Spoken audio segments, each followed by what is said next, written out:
नमस्कार, मैं हूं जूली। आप इस वक्त देख रहे हैं द इंडिया टॉप। 12 अप्रैल को बिहार के बोचहा विधानसभा सीट पर उपचुनाव होने वाला है।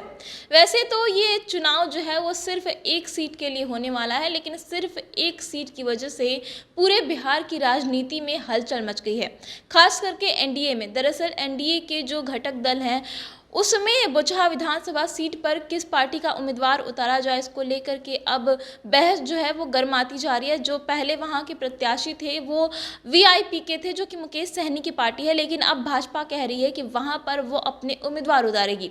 अब इन सब के बीच बिहार की पॉलिटिक्स में देश के गृह मंत्री अमित शाह की भी एंट्री हो गई है। दरअसल भाजपा के एक नेता ने बताया कि किस तरीके से 2020 विधानसभा चुनाव के दौरान भाजपा ने ही वीआईपी को अपने टिकट पर वहां पर चुनाव लड़ने के लिए दिया था, लेकिन अब भाजपा जो है बोचहा विधानसभा सीट पर अपना उम्मीदवार उतारना चाहती है। अब वो वीआईपी को वो सीट नहीं देना चाहती, क्योंकि उत्तर प्रदेश में जिस तरीके से वीआईपी ने भाजपा का विरोध किया था जो विधानसभा चुनाव हुए, उसमें मुकेश सहनी जो है वो भाजपा के लिए लगातार मुश्किलें खड़ी कर रहे थे, और ऐसे में अब भाजपा एक तरीके से उसका बदला लेने की ताक में है। ऐसे में अब बोचहा विधानसभा सीट पर जो उपचुनाव होने वाले हैं, तो भाजपा के नेता लगातार ये मांग कर रहे हैं कि मुकेश सहनी से वो सीट छीन ली जाए और भाजपा के प्रत्याशी को वहां से उतारा जाए। अब तक चुप्पी साध रखे भाजपा नेताओं ने वीआईपी सुप्रीमो मुकेश सहनी पर लगातार हमले शुरू कर दिए हैं। उन्हें एनडीए से बाहर किए जाने और मंत्री पद से हटाने की सार्वजनिक रूप से मांग की जा रही है। इस विवाद के बीच बिहार की राजनीति में गृह मंत्री अमित शाह की एंट्री भी हो गई है। एक वरीय भाजपा नेता ने बिहार विधानसभा चुनाव 2020 के समय मुकेश सहनी और अमित शाह के बीच हुए गुप्त समझौते को सार्वजनिक किया है। हाल में संपन्न 5 राज्यों के चुनाव में भाजपा ने 4 में शानदार प्रदर्शन किया। इससे उत्साहित भाजपा सांसद और बिहार भाजपा के प्रदेश उपाध्यक्ष अजय निषाद ने एक संवाददाता सम्मेलन का आयोजन किया था। इस दौरान मीडिया से बातचीत के दौरान उन्होंने एक बड़े राज से पर्दा हटाया है। उन्होंने कहा कि बिहार विधानसभा चुनाव के दौरान जब तेजस्वी यादव की प्रेस वार्ता के बीच मुकेश सहनी उठकर चले गए थे, तो बाद में उनकी बात गृह मंत्री अमित शाह से हुई थी। उन्होंने मुलाकात की थी।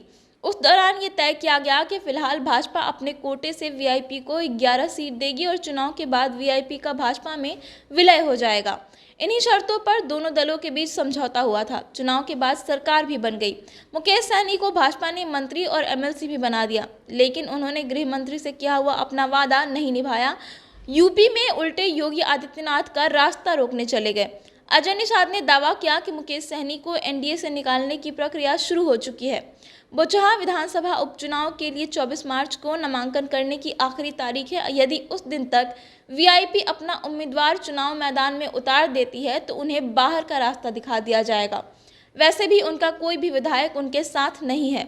एनडीए के सहयोग से जीतकर आई वीआईपी के तीनों विधायक एनडीए के ही हैं और वो भाजपा में शामिल हो जाएंगे। और मुजफ्फरपुर सांसद ने ये बड़े राज से पर्दा हटा दिया है कि अमित शाह ने ही मुकेश सहनी को एनडीए में शामिल करने के लिए जो समझौता करार हुआ था, उसको अब मुकेश सहनी जो है वो निभा नहीं रहा है, और उसकी वजह से भाजपा के तमाम नेता नाराज नजर आ रहे हैं और लगातार उन्हें बाहर निकालने और उनसे मंत्री पद छीनने की बात कर रहे हैं, मांग कर रहे हैं। और ऐसे में अब अजय निषाद ने ये बड़ा खुलासा किया है कि किस तरीके से अमित शाह के बीच जो समझौता हुआ था मुकेश सहनी और अमित शाह के बीच, उसे तोड़ रहे हैं मुकेश सहनी, जिसकी वजह से उन्हें एनडीए से बाहर का रास्ता दिखाया जा सकता है। और 24 मार्च तक ये साफ हो जाएगा कि क्या मुकेश सहनी एनडीए का हिस्सा रहेंगे या फिर उन्हें एनडीए से बाहर कर दिया जाएगा।